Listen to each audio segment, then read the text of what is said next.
Hello, and welcome to this week's episode of Conversations on Conversations, where each week we explore a topic to have us have more powerful conversations with ourselves and with other people. I'm your host, Sarah Noll Wilson, and joining me today is Erik Dominguez. Hi, Erik. Hi, good to Uh, be here with you. Excited to have you. Just in full transparency for the audience, we are recording this on a Friday, and I'm a little punchy, and so we're just going to come from this place. No, I'm really excited to introduce you all to Erik. So let me share a little bit about his bio, the relationship that we have in our work together, and jump into our conversation. So, Erik Dominguez is a speaking and storytelling expert with over 25 years of experience teaching thousands of individuals from all walks of life how to powerfully present. As an immigrant who grew up between two cultures and mixed messages, his familiarity with communication fears fueled him to learn and share the mindsets and tools to be seen and heard. His team oriented approach has centered around a philosophy that everyone has a unique story and believes that everyone can share their minds and hearts with confidence, power, and yes, a lot of fun.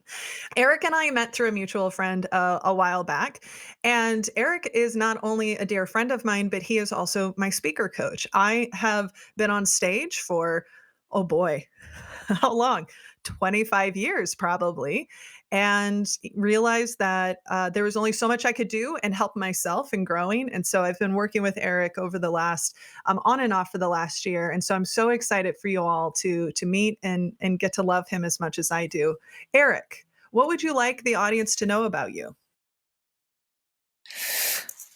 Quite a bit, really. I mean, the main thing that stood out of you reading my bio is fun. You know, a Mm, lot of traditional public speaking, presentational skills can be really dry. It can be mm, very formulaic. And I think the top thing that I would want the listeners to know is that it doesn't have to be dull, dry. It can be a lot of fun, mm. especially as you're breaking through a lot of the speaking fears and inefficiencies. There's so much joy that comes from Mm. really, again, being seen and heard in the way that you want to be seen and heard. Yeah, and I think that one of the things that you do really, really well is because you're so wholehearted in how you approach your work and you're so supportive that it isn't just the technical, but it's also the emotional, it's also the physical, it's all of those things that you can't help but feel celebratory when you show up in ways that maybe you weren't showing up before. What I mean, we talk a little bit in your bio about your journey to this, but I would like to just spend a little bit of time on where did you start to where you are now? Yeah, I did not start in confident speaking. You know, again, I moved to the United States when I was 8 years old. And when I came to the country, I realized that my English wasn't strong and my Spanish wasn't strong. My communication skills weren't strong at all. So, like all kids, I got picked on for Mm, that particular reason. And I created a story in my head, like we all do, that in order to stay safe, I needed to stay silent.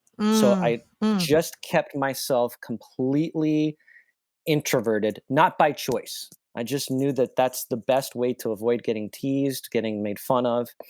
And it wasn't until my sophomore year of high school that, through a random series of events, I ended up in a speech and debate class. And that speech and debate class started to give me some of the mechanical tools. I think that's really important. mm. Differentiation that you made is I learned, stand up straight, put your shoulders here, have your hand gestures here, organize your speech this way. But what I really started to come to terms with is that as I was practicing and delivering more and more speeches, my emotions and my relationship to communication changed. Mm. So when I'm working with someone and when I'm preparing my own speaking, I really focus primarily on those emotions because it's those emotions that inevitably drive the mechanics of communication. Mm.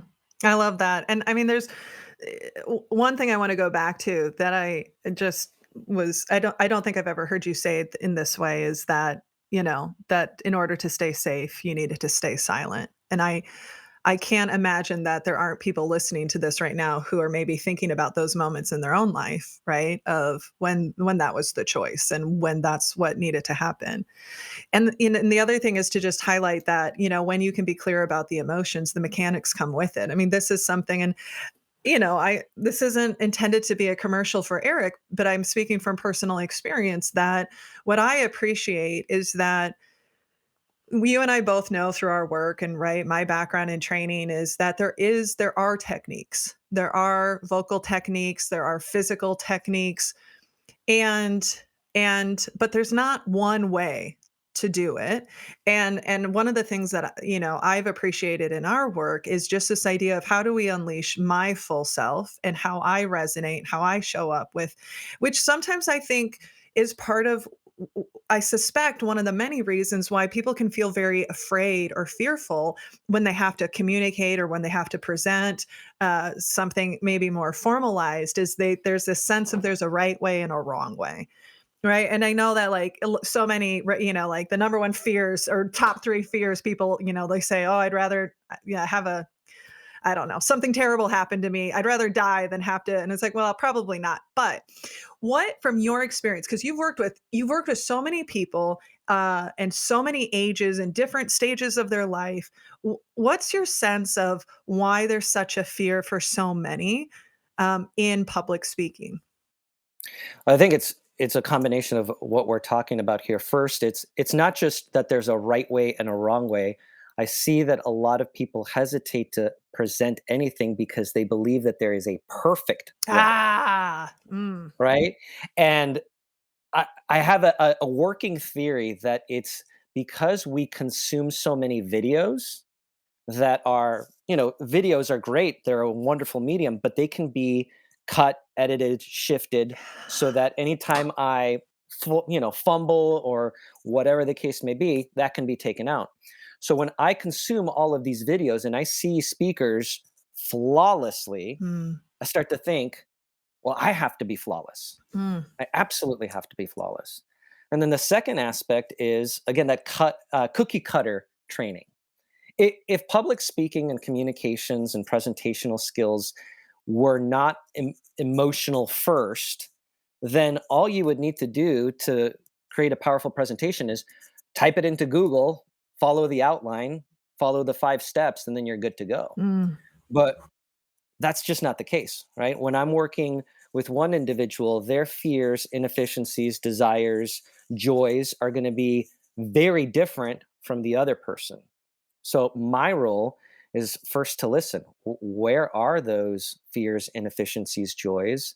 And that leads me into not just the mindset, but then the proper mechanics of the training. Because mm, there is a space for mechanics, mhm, but only first after we address the emotions.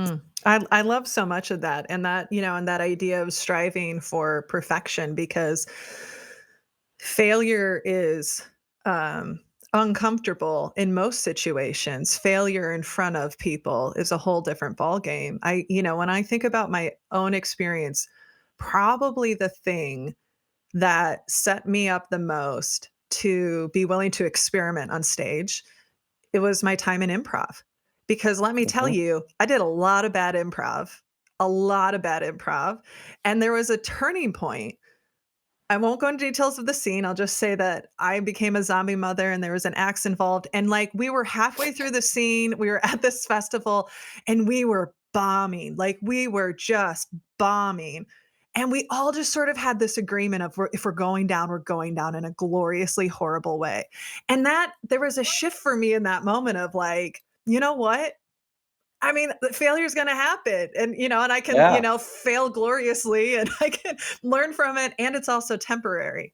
And so, I that I mean, that's as you were talking, what was coming up for me.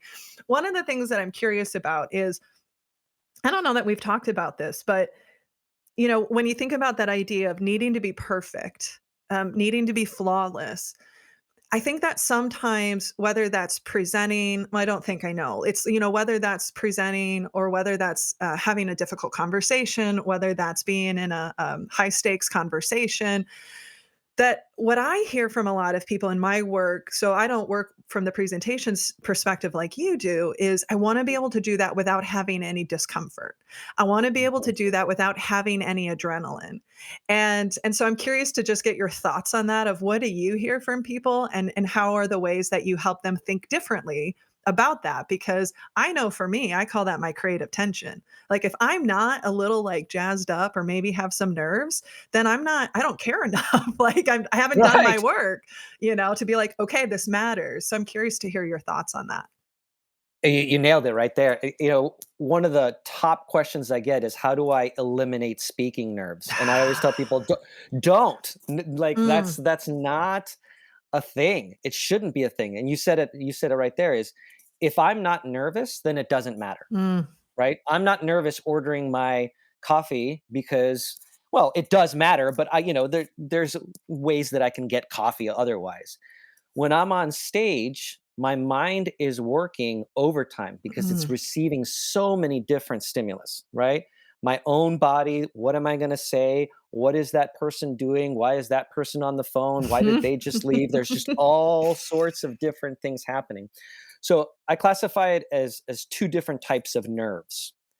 The first nerves are roller coaster nerves. Mm, And for audience members who hate roller coasters, just play along with me for a second. Pretend that you love roller coasters. And roller coasters, when I'm in line, I always think like, "Oh my gosh, this is gonna be so terrifying, but it's gonna be awesome, but it's also gonna be scary, but it's gonna be awesome." And there's that constant tension there. And I think you just spoke into that. That's the cool feeling that we feel right before we go on stage. But the second type of nerves are what I call consequential or lying nerves. mm, So if you've ever lied to someone in any capacity, in any form, there's that pit in your stomach that you think, "Uh-oh, if if they find out, mm, I'm going to be in big trouble."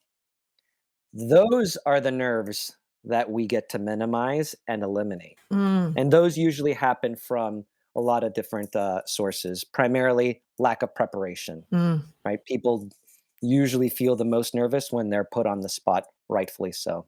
It's And so the interesting. trick No, keep talking. Yeah. yeah, the trick is really to, the phrase I use is transforming those fears into fuel, Mm. right? Using that adrenaline that's pumping through your body before you speak and energizing yourself and the crowd with that. I, uh I haven't heard you talk about the stresses in this way, but it's interesting that you talk about it through the lens of lying, like, "I'm gonna be found out," and as you were talking, when I think about the times when maybe I felt that on stage or I know someone felt that, it it came from such a place of doubt, right? Almost like, "Oh, it's like smoke and mirrors," you know? And to Yeah. your point, it's that preparation, not only for the speech or the performance or whatever you're having to communicate, but also in connecting that you're worthy to stand on that stage. You have something to share or it was just interesting when you were talking about like, "Oh, if they find out," and I was like, "Oh, that imposter." I don't like to use the word imposter syndrome just because of its origins, but like that doubt that comes in, and so that's an interesting connection. And I'm curious to, w-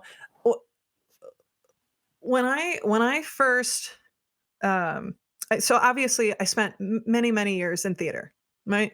Very different than the work that I'm similar but different. Right. And I remember when my colleague, Dr. Chris Wildermuth, when I was a student at Drake, was like, you need to speak. Have you ever thought about speaking? And the first thing out of my mouth was, what would I have to say? Hmm. And, Yeah. and being a young 20 something professional, saying like, I mean, what do I have to offer? And one of the things she offered me that was really powerful was she said, you just need to be one step ahead of your audience. Like you just need to know a Right. little bit more. But I'm curious, like when I would love to keep exploring, some practices or ways for people who are listening who are like, "Ooh, how do I start to transform that fear into fuel? Like, what are some things I can do?" So and because this is a show on conversations with conversations, what might be a conversation someone could have with themselves to start to make that shift? Well, the root of that is I'm probably saying something that somebody else has said in the before. Mm. And to some extent, that's true, Mhm. right? We're all having different conversations all around the world, and there's a whole lot of similarities with some of the things, some of the topics that we're addressing. But the first mindset in transforming that fear into fuel is, yes, there are hundreds, if not thousands, of people who could speak about your topic the same way that you're speaking about it, but no one has experienced your topic quite like you. And even if there are hundreds and thousands of people who speak on your topic, there are hundreds and thousands of people who haven't heard it in your from your unique perspective, who are dying to hear it from your perspective. Mm. I mean, we've all had messages, we've all heard messages, at least for myself, is I've heard the message, I heard the message, I heard the message, but it was the way that someone else said it. It was like that hundredth time that I heard it from that speaker in that way, in that story, or whatever the case may be, that finally, boom, hit. And so you, meaning general audience, you are that person Mm. to be able to speak truth and empowerment and value or humor into an audience. That's all a lot of words to say. You absolutely have something to say. Mm. You just have to be willing to step into, again, that discomfort of being courageous to say it. Mm. Yeah. It's, yep, I have nothing else to I mean, that's yep. And I think, I mean, when we're talking through the lens of, maybe more professional speaking, and whether it's for your career professionally, or you do it as part of your job, or it's something that you're passionate about. But let's connect that dot to, say, work. Let's connect that dot Mhm. to communicating, uh, in relationships, in families. And, because yes, I love that point you make, that even we're all talking about this when we're not all talking about the same things, but it's been said, right? Right. It's just, Right. and knowing that, I've had to work through and be okay with, like, I'm not for everyone, and that's absolutely okay, because not everyone's for me. And like, the more I can lean into who I am, the more I can lean in and just really own and be authentic, then the people who I need to connect with, right, will find me. So let's draw the line of, because the fear of speaking can look like fear of speaking up in a meeting. It can look like Mhm. fear of, advocating for yourself potentially. It could be fear of having a vulnerable conversation, of giving feedback. I mean, the list goes on, right? Obviously we talk a lot on the show about conflict avoidance, because that's what I'm so, passionate about. But what does it look like for somebody who's like, yeah, but I'm listening to this, Sarah, and I don't want to be a professional speaker. What does that look like for me? I go back to the phrase, how you do one thing is how you do everything. Mm. And one of the things that I absolutely love about my work is that even the individuals who aren't, who don't have professional public speaking as their primary goal, when they learn the skills of what it takes to capture a full audience, those skills transfer right into speaking up into a meeting, giving a presentation at work, having that conversation. Because again, the style that I really adopt is dealing with the emotions, Mm. right? If we're just training people to stand up straight, that may or may not help in a presentation or in a one-on-one conversation. But if we're training people to identify, what's really the fear here, Mm. beyond, oh, they might not like my idea, well, why, what would that impact, and digging deeper into what that internal conflict is. Something I've learned a whole lot from you is, again, getting curious with yourself. Why am I afraid to just raise my hand and say, I don't think that's going to work out, or raise my hand and say, what if we went this direction? Mm. Uncovering that fear from the stage will also uncover that fear from the desk. Yeah. Yeah. You know, you use the word early on, like confidence speaking. Mhm. And I thought that was interesting, how not like speaking with confidence, you said confident confident speaking. And one of the things that in our world, in our work, and back in the day when I was doing a different type of coaching than I'm doing now, although there's still elements of, working with people and their sense of self and building that confidence is, there's not a switch you can just flip to say, oh, I'm going to be more confident. Like the confidence is an outcome, right? We can't just sit there. And so I'm curious to get your thoughts on, what are some of those, and even if you have like a specific story of moving, like someone moving from maybe that lack of, like, that doubt, that lack of confidence, and what were the things that allowed them to become confident? Because it's not, because sometimes people will say, well, you just need to be more confident. Well, shit, if I knew that, if I did, like, I would have done it by now, Yeah. right? Yeah. But Oh, yeah. it's an output, going back to your point of, like, how much joy people have, excuse me, how much joy people have when they finally, right? When they nail the moment, when they tell the story, when they connect with the audience, when they step on the stage, whatever that might be. So what are some of the practices, or what are some of the things that you've seen help people shift um from that, like, place of insecurity to really owning their confidence? The first thing is grace. Mm. So we have a rule in our house. I have a 10-year-old and an 8-year-old. And one of our rules is we don't say something is easy. And what I mean Mm. by that is sometimes, my oldest will be playing with something and then my youngest will try and he'll be kind of failing at it. And my oldest will say, come on, that's so easy. Well, it could be easy for you, but there was a time when it wasn't easy. Mm.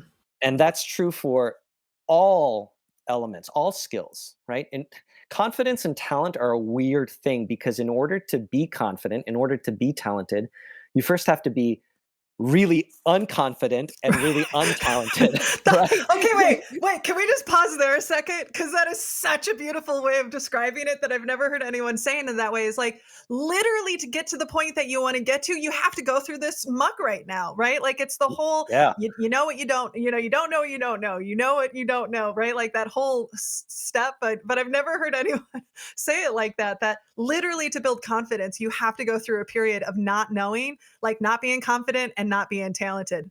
That is so brilliant. That's so brilliant, Yeah. Eric. Yeah. And I mean, I put it through my own test of like, what are the tangible, important skills in my life that I was able to just, okay, now, like, I got it right away. I can't think of any, Mm. right? Driving, riding a bike, reading, writing. And, I talk about the first step as the grace. The second part is also the grace because, like, you know, even as professional speakers, and you can speak to this too, is there are times when I make mistakes. I flunder and I Mm, bumble and I mm. like, oh no, my goodness, all the time, right? There's never going to be a time when I'm going to have that perfection in any skill. So it's grace and it's grace. And then it's showing up every day. Mm. That's it. It's continuing to show up. That's something that I've really learned in the last few years in all areas of my life that as long as I'm showing up, especially on the days that I don't want to show up, Mm. to the things that really, really matter to me, to the things where I want to build confidence in, then that confidence is going to come. Mm. And on the days where it just is so hard and so frustrating and feels like this is just not going to work out, those are actually the most beautiful days Mm. because that's what brings the joy. When you start to really feel that progress, you feel this sense of victory of, oh my goodness, a week ago, a year ago, 10 years ago, I was there and now I'm here. And that mindset then shifts because when you have those days, you can also see into the future Yeah. of, okay, I know I'm here, but I'm going to get to the place where I want to go. We, no, we just recorded a conversation, so I'm not sure when it's gonna air, with, my colleague Teresa, and we were talking about learning Mhm. and just about the real focus on, right, just practicing one step at a time. And I think that sometimes, especially as adults, that there are things we think we should just know how to do, that we should Yeah. just know how to, we should just know how to have a conversation. We should just know how to, even I think even, speaking is like, well, I know it, you know it, or you don't know it. And it's like, well, no, we all have to learn it. And I think that sometimes that's a trap that I see people fall into. And it's so interesting because there are some things that I think people would expect that, yeah, it should just be showing up every day. It should be practicing. And I can, recognize that. With the reason I brought up my conversation with Teresa is we were talking about me learning the accordion. When I first started, it was literally just two buttons back and forth on repeat, oompa, oompa, oompa, to just start to get the muscle memory. Thank God Nick was okay with the constant oompa, oompa, oompa. And so, like, so we look at something like an instrument and go, well, of course you need to do scales every day. Of course you're going to do these speed drills every day. Of course you're going to practice that song over and over and over again. But we don't always extend that same, right, like grace or practice and application to things like communication, whether it's with ourselves or with other people. And that point made of being able to, when you can start to see your progress, you right? Like, I mean, even just today, I had a lesson. I was like, yeah, I'm stuck on this song like this. I can't go past this song. It's too hard. And I said, but what's cool is this song I love playing now. That was the song I was stuck on before. So I know I'll figure Yeah. this out. Like I know I'll figure this out and then I'll figure out another song to get stuck to. And so I love that, like how you're breaking that down of just like every single day. Because especially when it comes to speaking, somebody once shared this. I don't remember who to give credit to, but they said nothing beats feet on the stage. Exactly. Oh, that's good. That is really, really good. And it's easy to look like if somebody were to see you speak, be like, "Oh, man, I can never be as good as him," or it's so easy to him. But not realizing that for 25 years you've been showing up day after day. Yeah. And to that as well is fundamentals aren't always fun, right? The repeating of the boom, boom, boom, boom, boom, boom, That's a great you point. know, that that's not engaging, right? And a lot of times when people come to me for presentational skills support, and I run them through some of those fundamental drills, right, mixed with those emotional intelligence drills as well, is they're not necessarily they you can't quite see the full song by playing the two notes, but if you don't play the two notes, Mm, you won't get to the full song. mm. And if I think instrument is a great example, sports are a great example. Is when I'll switch to sports for a second. During preseason, coaches usually run repetitive Right. drills. It's like run here, do it again, do it again, Mhm, do it mhm. again, do it again. But then it becomes muscle memory, Right, right. and And that's where your confidence really starts to build when you're no longer thinking about those fundamentals. yeah, yeah. What's one of your favorite stories of Mm. like whether it's with a student, not the favorite. I never like asking that. But I imagine that you have been witness to a lot of really powerful transformations Mm. of people not believing they have the power, not believing they're worthy of it, and then to see that. And I'm just curious if there's anything that comes up for you as I ask about that. I know I'm asking this off the cuff, but What I love is the journey. So the first thing that came to my mind was a former client of mine who I worked with years ago. And when I first met him, he was pretty scattered, to be honest with you. He was very scattered all over the place, very powerful presence, but didn't quite know how to hone that in to deliver an effective talk. mm, And through a whole lot of work and a whole lot of conversations, he became one of the best speakers I've ever seen. He went on to go to law school and do some courtroom presentations and skills in that capacity. But then recently made a switch to pursue his dream of being an improv actor in Chicago. love it. And I had a conversation with him about a week ago. He called me. He's like, "Hey, I just need another pep talk. I need a Mm, good old fashioned Eric pep talk." And I really didn't say much to him. He kind of talked himself through it, and I just re grounded him in the fact that Number one, you already have all the skills, you have the muscle memory. You've been through this training, you've performed in front of thousands of people. And number two, the most important thing you can do is be yourself. Mm, Is that's what's going to bring your audience to you. So often we get, and rightfully so, we get, muddled with, I have to say this point and I have to say this point and this slide or in this slide. And in his case, like, what am I going to do? What am I going to say? That trust and confidence in yourself that you already have everything you need, that it's not going to be perfect. It mhm, never can be. And that the outcome is always an opportunity to learn. mm, mm.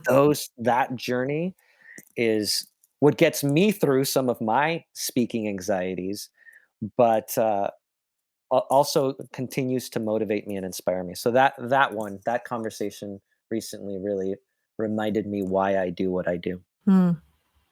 Yeah, everything's an opportunity to learn. Sometimes it's hard and painful, Hmm. but is really important. Yeah. One of the things that I've appreciated working with you is um, helping me identify, even if I knew it, leaning into, oh no, this is where you shine. And I remember one of the very first times you had seen me speak through the lens of observing, and we got done. You're like, you got to get to the audience way faster, Sarah. And Yeah. I remember feeling like, can I? Because every speaker that I see doesn't necessarily engage with audiences like I do, or like, is that okay? I feel like I've had these moments that even as somebody who I feel really confident, I'm established as a speaker, I feel really good about it. There's still these rules that are in my head. There's rules that are in all our heads of like what it's supposed to look like. And, Mhm.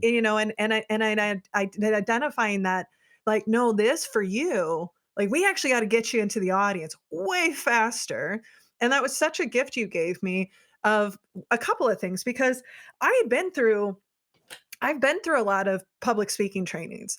I've, trying to hone my craft. And honestly, I break most of the rules, like don't lean on the Yeah. podium. Like, oh, this is like I'm sitting at a bar and we're just like hanging out, or like you gotta, I don't know, you gotta do all these things. And so, I mean, sometimes maybe I break all some of the rules for the wrong reasons, but there was so much that from my experience when I'd gone through those trainings, and this isn't to disparage, like, right, it's just a difference, and it's Right. also what I needed, or what I need now is different than like going through it, but it felt suffocating almost. It felt Hmm. like constraint.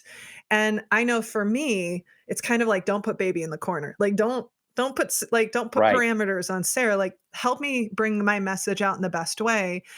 And so I'd love to explore even just like what does that look like for other people, or what have you seen or experienced when it's like, oh, like to really lean into, yeah, this is when you're in the zone, and the sooner you can get there, the better it will Hmm. be for you and for the audience. Yeah. I'm reminded of ninth grade. I learned the classic traditional 5 paragraph essay structure, Mm, right? And we had like these, we had this very detailed outline and you had to follow it exactly. And that had its place, mhm, right? Because I needed to learn, I, as a writer, needed to learn, here's an attention getter, here's the flow, here's the 3 subpoints, here's basic argumentation. But we no longer write in the professional world in a 5 paragraph essay right, format, right. right?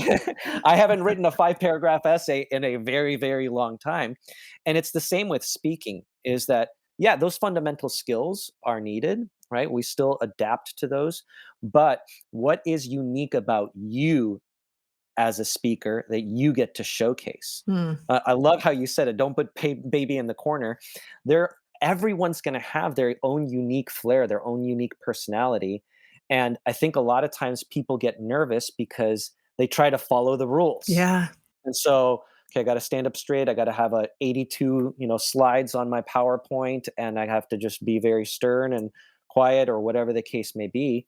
But when we start to tap into what, not just the fears, but mhm, what makes you you, mm, what lights you up about the way that you communicate. And I really want to speak into this because I've had a lot of people say, "Well, I'm not extroverted. I'm Mm, not this charismatic, wild person." And my response is always, "You don't need to be at all. What is it about you? What is it about your ideas that you can share? How would you want to share this if there was no audience? mm. How would you want to share this if there was nothing at stake?" And once we start getting into that, that's when I see people really, really shining. And it's really important to me that people recognize that speaking and presenting isn't the typical motivational, I'm gonna jump up and down and sweat and, you know, that can be effective for some people, Yeah. but it's not everybody. I want to repeat that question because it's such a powerful question, not just for what we're talking about here, but I think can be applied to so many, which is like, how would I share it or how would I do it if there was nothing at stake? Mm. Yeah. Um, but yeah, my colleague Teresa, she has a phrase, Dr. Teresa Peterson. She says, "What will I regret least Oh, in wow. this Yeah. situation? Like, what would you regret least?" And it's like, what I regret least, like, I'm gonna give it my all. I'm gonna go full in, and maybe it doesn't work, but, like, I gave it my all, or will I regret least, like, playing it safe and playing small? And that made me think of that, but I think that's a really powerful question, just like, so what would I do if there was nothing at stake? Because, Yeah. I mean, one of the really beautiful opportunities we have, well, I mean, not just us, but the greatest gift somebody can give you is their time and attention. Hmm. That's the most precious materials that we have, is our time and attention. And it's incredibly sacred, whether that's a conversation with one person, whether that's standing in a ballroom of a couple hundred. And boy, don't we owe it to everyone who's a part of that to just bring our full selves, right? Yeah. And Yeah, go ahead. I think a lot of people fear bringing their full selves in stages or in conversations because what if I do bring my full self and I'm still rejected? What if I bring my full Mm, personality and people still don't like me? And I go back to what you said earlier is, you know, people are kind of get shocked when I tell them like, yep, there will be a large percentage of the audience who will reject you. mhm. They just won't appreciate the way that you are speaking, but there will also be a large percentage of the audience who will. Like your message will absolutely land in that way. But we tend to, in my experience, we tend to focus on what's not working, what could go wrong instead Yeah. of what it could go well. It's, yeah, I mean, that's our fun brains, right? It's Right. Yeah, like exactly. threat, threat, threat, threat, threat. Wah! But, because this is a theme that's come up in multiple conversations. Yeah, who do we Dr. Chris Wildermuth, we talked about it. Just a gentleman I interviewed this morning as we were exploring the idea of men and intimacy. But this idea of, like, masks we wear, our Mhm. authenticity, and in hearing you talk about that idea of, oh, man, I mean, I got a pit in my stomach as you were saying it of, "And what if I share my true self and I'm rejected?" Yeah, I yeah. mean, who isn't walking around with maybe a little bit of that 5th grader who got made fun of, right? Mhm. Yeah. The Ex kid, that to stay silent means to be safe. So I'm curious, I mean, if we can go here, because I mean, like, in the work that you see, I could imagine that you're working with a lot of people who may not even be tapped into their authentic self because they've been showing up in ways of how they feel like they should, for whatever reason. So I'm just curious to open up this conversation with you because it's such a pattern that's come in multiple dialogues as we're exploring this. Yeah. I saw that missing in my coaching toolbox, to be honest with you. Mm, About 3 or 4 years ago, I realized that there was a level of fear and a level of resistance that I was coming up against when I was working with people that I wasn't yet trained to really speak mm, into those fears and into those anxieties. And so for the last 2.5, 3 years, I've gone through a series of emotional intelligence trainings to be able to have those tools to ask the right questions, to uncover the authentic self. Because you're Mm, absolutely right that most people don't really know what would light them up. mm, And yeah, I use this term often, and people kind of give me a weird look, but public speaking training is transformational training, mm, because public speaking is knowing yourself, knowing your message, and having the courage to share that message. mm. That's really simple, but it's not easy at all. So it Can you say that it again? takes, Because, like, I just yeah, wanna give it space. It's knowing yeah. yourself. It's knowing yourself, knowing your message, and having the courage to share that message. Mm. That's public speaking. I mean, that's just living. Yeah, absolutely, absolutely.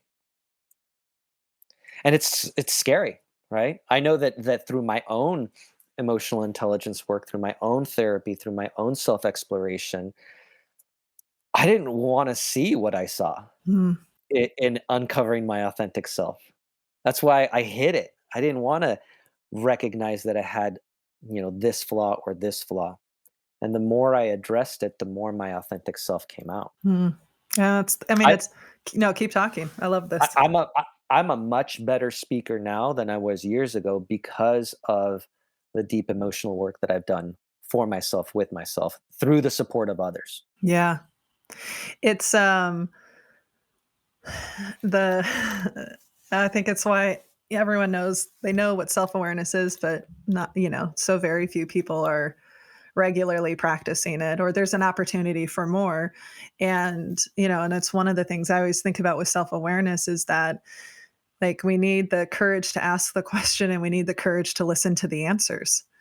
Yeah. And Yeah. and it's hard. It's hard when you're faced with, oh, there's some strong beliefs I have about myself, or there's some strong beliefs I have about other people that aren't productive, right? Or shadow intentions, or whatever you might call them. And and again, I think this is why I mean, I'm trying to catch myself and I think. So this is me, working through my own I gotcha. I owning gotcha. my, language. Is It's one of the reasons why I've really enjoyed us working together, is because you don't approach your work through a transactional lens or a technical lens. It is very transformative.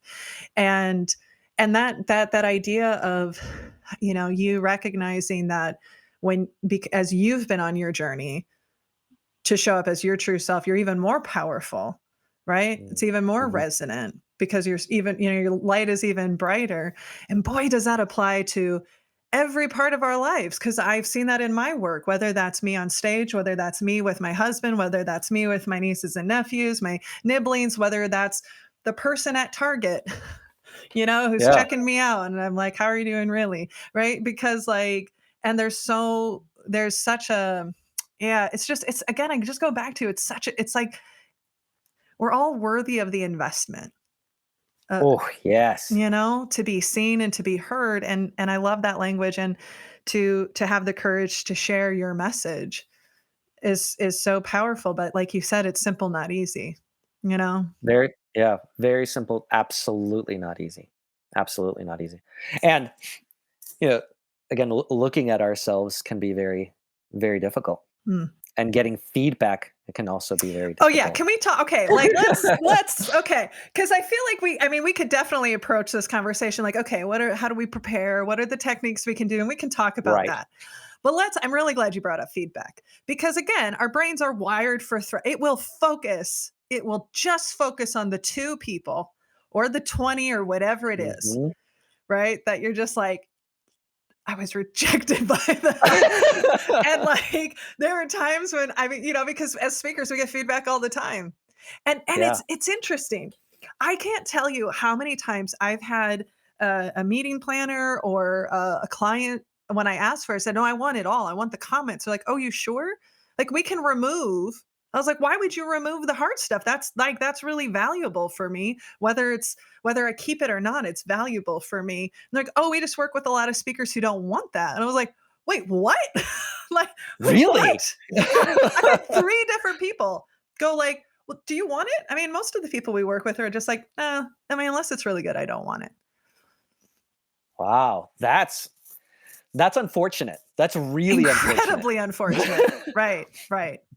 Because that's, especially what we would consider negative feedback, those are number one, areas of growth and patterns, Mm, right? There's always going to be an outlier. There's always going to be someone who says, I didn't like X, Y, and Z. And it's not that, when I get that, it's not that I ignore it, but I look for a pattern. If 5 people, if 10 people say, I don't appreciate X, Y, and Z, great. Then that's my opportunity to shift and get better. yeah. That's really surprising that there are people who won't speakers that won't receive They that. just yeah. That that puts you in a bubble, right? Right, right. It totally puts you in a bubble. And it this is the other element of it is what that tells me is that, well, let me backtrack a little bit. There's always a price to pay when a speech is given, Mm, right? mm. The performer can Right. pay the price of admission of, spending time in rehearsal, feeling uncomfortable, being courageous, or the audience pays the price. Mm, And when we're not receiving that powerful feedback that we consider negative, we're making it about us. yeah, But speaking is a gift. right. Like, it's literally, here's my gift to you all. Some of you will love it. Some of you won't like it. Some of you will throw it on the trash on the way out. All of that is okay. I'm still going to give you my gift Yeah. because it's for you. It's the whenever people are like, "What's your advice?" And I go, "Just remember it's not about you." Yeah. It's just Yeah. not. It's like, "What can I do to make this a safe space for you? What can I do to serve you? How can I show up in a way that will be most meaningful for you?"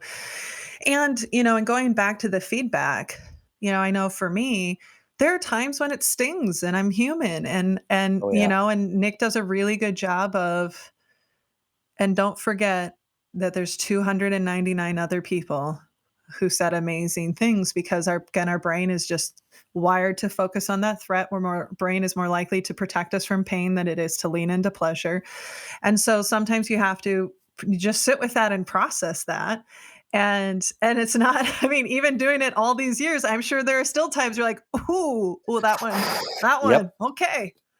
Clearly wasn't for them. Clearly, ooh, that felt below the belt, but that's all right. Like that's their opinion and that's their experience. But looking for those patterns of are there things I'm doing that I'm being less effective in my Right. in my impact? Right. I would also add to that that, when we're receiving that form of feedback, the one that stings to me the most are usually the ones that I've already created in my head, Mm, right? So that, like, oh, I think I'm doing this too quickly or too slowly, or I don't think I landed this point. And when I get that feedback, that for me is the one mm. that stings myself because, like, I knew I it. knew it. I knew Yeah, it. it's totally I true. knew It's like, it. she's great. She just talks too fast. I know. I got it. I Yep. know. And now I'm gonna Exactly. speed up every time I talk about it because that's what like, yeah, damn it. I knew it. Crap. I knew that Yeah. was too long or too short or too whatever. Yeah, and It's a so great for me, point. it's when I get that feedback, again, it stings, but then it's a constant reminder. Okay, great. Then I get to change that content, run that drill, keep working on it. We're always having something to work on. I wonder, like, as people are pushing against perfection, right? As you push against that, I mean, you and I have talked about this, right? In the process of writing the book, one of the most vulnerable things for me was that the book is permanent and a bad presentation is temporary. Like a bad book is permanent, a bad presentation is temporary. And one of the things that I try to anchor myself in, but sometimes I'm not effective. And as you know, you've helped me through some difficult moments of I don't know what happened, and I just need to Yeah. process this. If I did everything that I could to try to show up as my best, to do my best, I need to be okay with that sometimes, like, I'm still gonna mess up, right, or whatever, but it's like, for me, I always feel the worst when I knew I didn't prepare as much as I should have, where it's like or maybe the situation didn't allow for it, but when it's like when I had a choice and it just wasn't in my bones, right? The content wasn't in my bones. I didn't, I not that I never phone it in because it's live and you're in communion, but right, there are times where you just can go, that I probably needed to give that more space and time than I did. Like that's always that's when it's when I probably struggle the most, um, is because it was something within my control, but also just realizing that even if I do everything and it's still not, like at least I can hold on to the fact that I gave everything I could give.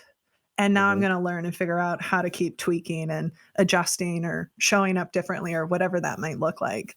But I mean, it's challenging. I mean, that's part of the roller coaster, right? This is going to suck and this can be really amazing and it might suck and it might be really amazing all at the same time. Yeah. And that preparation, I mean, again, you don't know what you don't know. So there's times, when I've spoken, when I've shown up and there's been 3 or 4 curveballs and I start to get that anxiety and I start to feel like I'm not serving correctly. Mm, And again, I go back to exactly what you said. Did you know did you know this ahead of time? I didn't. yeah. There was no way for me to actually prepare for it, but now that I know that this could happen, I can adjust to that. And Yeah.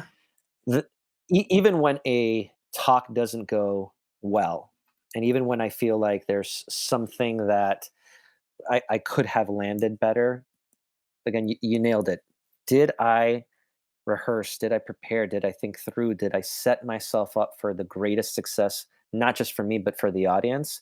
And if I did, then everything else that might have gone wrong, it's a great learning opportunity. Mhm. And I'm going to continue to grow. It's going back to the accordion, right? There's going to be times where you're going to mess up a few notes, Yeah. but you're still playing the song. Yeah. And not rehearsing to the point of seeking perfection. That's the thing, right? Yeah, I mean, it's like yeah, it's not obsessive. It's, for me, that's the language I use is I want it in my bones. Like I exactly. want to know my outline, my milestone. I also know that 99% of the time we're going to not cover exactly what I especially if it's a Nick and I we joked after trainings and stuff. He was like, "You need to account for like 30% just Sarah time where you're Yeah, gonna follow the yeah. learning and you're gonna like someone's gonna ask a question and then you're gonna go off on a tangent and you're gonna do all of this and and so we're trying to be better about that. But yeah, but just to reiterate like that practice isn't to be perfect because that No, I mean just from a technique perspective, one of the things and again, I'm speaking through my experiences, as you know, that I don't want to be totally scripted. no. That's not me. But there are moments that are served better when we can be really clear about the moments. And one of the practices that's been so helpful for me is that idea of buoys that you introduced me to. Like, what are my Yeah. buoys that I'm getting to? So, like, okay, you get about 10 minutes to talk about here, but now you're going to land this quote. Now you're going to land Mhm. this story. Now you're going to do this. And again, I think that we could do a whole show on just like technical stuff. I think it's important. I hope it's important for people to hear two of us talk about like, yeah, we still struggle with this. And yeah, we're still, figuring out, well, how do we do it in a way that serves like that can best bring forward our strengths and most importantly serve the audience. Yeah, absolutely. And it's continuing to refine your craft, Yeah. continuing to refine the art of speaking. And yeah, we could spend hours and hours talking about the mechanics and strategies, but if the mindset isn't that I'm here to serve and I'm here to serve as my authentic self, and the mistakes are going to be what they are. Actually, the mistakes are usually what makes connection even more Okay. powerful. Eh, yes. Can we just pause on that Yeah, a second? Because yeah, all right. So I'll bring in like my theater background. Then I want to hear your speech background, right? yeah. What do they call it? Chekhov's gun, right? Is like a prop that comes on but doesn't get used, right? Kind of like in the Okay, audience okay. starts to get like, whoa, I might not be using the right. Nick will send me a text if I'm, but Okay. but it's like you watch a show and somebody drops something and you know that that's not part of it and no one picks it up and no one and you're just like, "Oh, it broke the fourth like it broke the fantasy. It broke the reality of like this didn't happen." And it kind of goes back to, the story I was telling about improv like, "Oh, if we're going to fail, we're just going to fail big." And I've learned whether it's virtual, whether it's the like work we do on stage, is the moments when things don't go well, how I show up in that moment is going to give the release to the audience of how they can show up in that moment. Because there are times, even just yesterday, I was in a session, and I had just like a sharp muscle pain that kind of took my breath away. I've had it before. It's either heartburn from, I don't know, bebops I've been eating, or like a muscle, but I've had it before. But it was enough to kind of catch my breath. And young Sarah would have been like, "Oh shit, what is happening?" And, "Oh, did they notice?" And all of this, like, but now I'm just like, "Hey," because we were talking about amygdala. Full disclosure, my amygdala is triggering because I just had a really sharp pain. So just give me a moment. And I was Yeah. like, "But I'll be okay." I took a breath, right? And then I made a joke about it of like, "Oh, I must have been playing my Oculus too much," right? And then it released it. But but how we show up with the flubs, how we show up with the technical stuff that doesn't work, like us trying to get to this recording, like, sends a message to the audience of how they can show up with us, has been my experience. So I'd love to hear your perspective. Yeah, human beings are messy, and we're Yeah. allowed to be messy. My experience, my initial training in high school and collegiate speech and debate was perfection. You Mm, had 10 minutes to impress a judge, and competition, especially in college, was super zone tight. So if you had one little bleh, boom, you're getting last place. mm. And so a lot of the feedback that I got initially after I graduated college and after I got left the speech and debate world is that I was showing up inauthentic because I was Mm. showing up completely. Whoops, Siri, I just hit my I love computer. it. Well, that was perfect. I It's love that perfect this timing. just happened right as we were. Perfect timing. Yeah, I was showing up like a commercial, like, "Hi, I'm Erik Dominguez, and I'm here to tell you like that." That didn't land with people. People feel that resistance of perfection, Mm. and Okay, whoa, so whoa, when whoa, you're whoa, whoa, whoa, whoa, whoa. Can you say that again? resistance to perfection, Say yeah. say more about that. That's real. I'd never heard that phrase. Well, I'm gonna flip it for what you just said is what you just said is that when you had that pain, it gave permission to the audience to show up that way. It was actually an example of how they can show up in Yes. their meetings and their presentations. But when we see something that is too perfect, there's something about it that's like, I don't know. I don't know. What's underneath all of that. And so yet like you, there are moments in my talks that I do rehearse and I do memorize and I do pause to create that experience, but I'm okay with whatever mistakes that I tend to make. I was doing a keynote about a month ago, and the slide just completely, like, everything shut off. Like, I was going to my next slide. It was a quotation that I needed to read off a stage, and it just. So, like you, I made a joke. I said, "We're not going to talk about that right now. We'll actually move this way," and it's okay because I truly, truly believe, and I've learned this from you, is that people are so graceful Mm, when you are graceful to yourself and to mm, others. mm. That when you're curious with yourself and with others, there's that safe space to just be like, okay. And in the scheme of things, fumbling a word, a slide, messing up, a sharp pain, that's not going to make or break someone's experience of what you're teaching them. They're not going to remember uh, the weird pain or the slide or whatever. They're going to remember, how did you respond to that, and how did you respond to them in that moment. Oh, and that's why Man, I love being Eric. that's why I love being a speaker, because you can connect with an audience even of thousands of people. So much fun. Yeah, in such intimate ways, and yeah, it's this beautiful opportunity to role model, right? And to Yeah. show what's possible, and yeah, that it's not that it happened, it's how did you show up to it, like how did you respond to it, and then how did you show up for the audience. That's really lovely. I'm thinking about yesterday too because I had a video that was going to play. Audio worked fine in check. Worked fine in check. Yep. did not Yeah. play. And then Teresa looks at me, she said, just play the video, you know it. And so then I'm just like, I mouthed over it because it's one of our manager minutes. And people were laughing. And I was like, okay. Like, let's like, you know, but oh man, there's so much expectation to get it right or to be a certain way. Yeah. And again, what a privilege it is when you're in front of anyone, whether it's a manager talking to a team member, whether it's a child talking to your parent, whether, you know, I mean, we all have opportunities to impact and, you know, to hopefully show up in a way that's aligned with ourselves and our values, but also to impact other people. And I mean, I feel like a big theme of our conversation today is when we are able to be true to ourselves, we give the space for someone to be true for themselves, like to themselves, whatever that may be and whatever that may look like. Yeah, absolutely. Permission, Mhm. permission. When we're speaking, audience of 1,000 or audience of one, we are the permission for our audience to show up the same way. Mm. That's a really beautiful way for us to wrap up. We could obviously keep talking, Yeah, and we will. yeah, We'll we have you could. back sometime. Eric, I'll ask you the question that we ask everyone is what is a conversation you've had with yourself or someone else that transformed you?